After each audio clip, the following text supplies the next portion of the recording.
ඔයාගේ බ්‍රෑන්ඩ් එකට මොන හරි නෙගටිව් ෆීඩ්බැක් එකක් ඇවිල්ලා තියෙනවා. සමහරට ඔයාගේ සෝෂල් මීඩියා වල එයා නෙගටිව් පෝස්ට් එකක් දාලා තියෙන වෙන්න පුළුවන්. නෙගටිව් මැසේජ් එකක් දාලා තියෙනවා වෙන්න පුළුවන්. ඔයාට බැනලා දාලා තියෙනවා වෙන්න පුළුවන් ඔයාගේ බ්‍රෑන්ඩ් එක වෙනුවෙන්. මේ වගේ වෙලාවක අපි මොකද කරන්නේ? අන්න හරි වැදගත් පොයින්ට් එකක්. මොකද මේ නෙගටිව් ෆීඩ්බැක් එකක් අපි හැන්ඩල් කරන විදිය හරිම වැදගත්.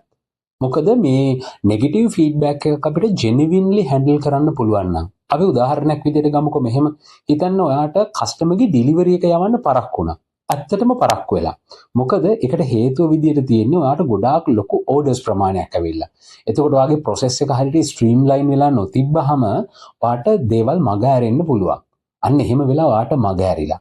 ඉතින් ගොඩක්ලාට මේ SME සෙක්ටර් එකේ ඉන්න අය ඩිජිටල් ප්ලැට්ෆෝම්ස් හරහා ඒගොල්ලන්ගේ ප්‍රොමෝෂන්ස් කරන හින්දා ඒගොල්ලන්ගේ කමියුනිකේෂන් එක ඒගොල්ලන්ගේ sannivedana ඩිජිටල් ප්ලැට්ෆෝම් එක ඇතුලේ තියාගෙන ඉන්න හින්දා ඒගොල්ලන්ට හරි ලස්සනට මේ වගේ නෙගටිව් ෆීඩ්බැක් එකක් හැන්ඩල් කරන්න පුළුවන්. එතකොට ඔයා ජෙනුවින්ලිම ඔයාගේ කස්ටමර්ගෙන් අපොලොජයිස් කරන්න, සමාවිල්ලලා ඒකට පුළුවන් තරම් ඉක්මනට යාට ඩිලිවරි එක අරේන්ජ් කරන්න, සමහරට පික්මි එකක් දාලා අරේන්ජ් කරනවා වෙන්න පුළුවන්. ඒ විදිහට පුළුවන් තරම් ඉක්මනට ඔයාගේ ඩිලිවරි එක අරේන්ජ් කරන්න. ඒ විතරක් නෙමෙයි, එතකොට ඔයාට කස්ටමර්ගෙන් එන ෆීඩ්බැක් එක ඉතාමත් හොඳයි. ඒ ෆීඩ්බැක් එකත් ඔයා ජෙනුවින්ලි රිපෝට් කරන්න.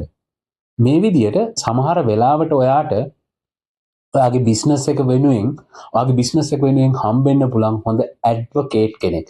ඇඩ්වොකේට් කෙනෙක් කියලා කියන්නේ ඔයාගේ බිස්නස් එක ගැන ඔයාටත් වඩා ප්‍රොමෝට් කරන ඉතාම හොඳ ලෝයල් පාරිභෝගිකයෙක්. මෙහෙම කෙනෙක් ගොඩ නැගෙන්න පුළුවන්. ඒකින්ද නෙගටිව් ෆීඩ්බැක්ස් ගැන වොරි වෙන වැඩේ නවත්තන්න.